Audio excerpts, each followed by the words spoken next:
La linea di chiusura da parte della Lega nasce da anni di non politiche internazionali che hanno portato a grandi disagi nei nostri territori e quindi reduci da quel periodo che stiamo ancora gestendo, ovviamente la Lega dice basta. Io rappresento tutti i sindaci del Veneto, quindi rappresento quelli della Lega ma anche quelli del centro-sinistra e quindi devo cercare di tenere una posizione di equilibrio e di responsabilità oggi a fronte di un problema che stiamo vivendo nei nostri territori. A ciascuno il suo, pare dire Mario Conte, all'indomani delle parole del segretario provinciale della Lega Dimitri Coin, che proprio nel corso della nostra prima edizione domenicale ha ribadito il no del Carroccio all'accoglienza diffusa. I grandi hub, probabilmente dal mio punto di vista è meglio che queste persone siano concentrate in luoghi dove possono essere comunque controllate. Il Conte amministratore quindi prevale ancora una volta su quello politico, anche perché alla fine gli effetti delle migrazioni si vedono sui territori. Subiamo di fatto quelle che sono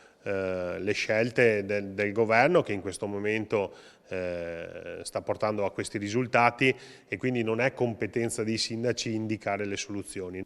Una soluzione, ribadisce il primo cittadino, era il protocollo tra ANCI e Regione Veneto, poi finito nel mirino del fuoco amico. Conte però non si scompone, dopo i nuovi sbarchi del fine settimana lancia l'ennesimo out-out all'esecutivo Meloni. Attendiamo indicazioni da parte del governo, di certo però arrivano 100-150 persone al giorno in Veneto e una soluzione va trovata. Io sono sempre stato contro il muro contro muro, io sto dalla parte della responsabilità e della tutela anche delle nostre comunità. Io vorrei evitare nuove caserme Serena, nuove Bagnoli, nuovi Cona e soprattutto vorrei evitare le tendopoli. Però ripeto, la soluzione non sta a me indicarla, sta al governo.